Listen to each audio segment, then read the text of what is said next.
आज की वीडियो में हम ये सीखेंगे कि हम अपने फेसबुक अकाउंट को परमानेंट कैसे डिलीट कर सकते हैं।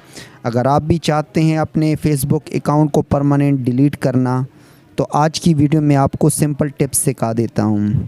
तो सबसे पहले आप अपने फेसबुक अकाउंट को ओपन कर लें। ओपन कर लेने के बाद ऊपर 3 लाइनें जो आपको शो हो रही है उस पर आप टिप कर लें।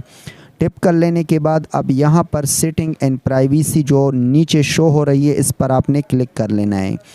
यहाँ पर जो सेटिंग शो हो रही है इस पर आपने टिप कर लेना है। अब यहाँ पर बहुत सारे ऑप्शन हैं, तो यहाँ पर अब आपने पर्सनल एंड अकाउंट इंफॉर्मेशन इस पर आपने क्लिक कर लेना है। यहाँ क्लिक कर लेने के बाद इसमें आप देख सकते हैं सबसे नीचे अकाउंट ओनरशिप एंड कंट्रोल, इस पर आपने क्लिक कर लेना है। यहाँ क्लिक कर लेने के बाद अब आपको 2 ऑप्शन शो हो रहे हैं, एक है मेमोरलाइजेशन सेटिंग और दूसरा डीएक्टिवेशन एंड डिलीशन। तो इसको हम डिलीट करना चाहते हैं तो डीएक्टिवेशन एंड डिलीशन पर आप क्लिक कर लें। यहाँ क्लिक कर लेने के बाद थोड़ा वेट कर लें। अब 2 ऑप्शन आपको शो हो रहे हैं, एक है डीएक्टिवेशन अकाउंट और एक है डिलीशन।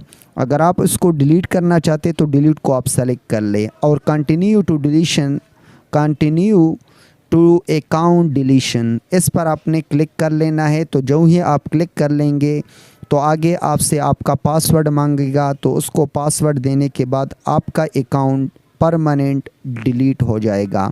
नीचे आप देख सकते हैं delete account, deleting your account is permanent. तो नीचे आप देख भी सकते हैं इस तरह आप परमानेंट अपने अकाउंट को डिलीट कर सकते हैं। ये मेरा पर्सनल अकाउंट है, इसको मैं डिलीट नहीं करना चाहता, तो इस तरह आप भी परमानेंट इसको डिलीट कर सकेंगे अगर आप चाहते अपने अकाउंट को डिलीट करना। तो उम्मीद करता हूँ ये वीडियो आपको पसंद आई होगी। अगर ये वीडियो आपको पसंद आई है इस वीडियो को लाइक करें, शेयर करें और कमेंट में अपने राय का इज़हार ज़रूर करें। मिलते हैं नेक्स्ट वीडियो में, तब तक के लिए अल्लाह हाफिज़।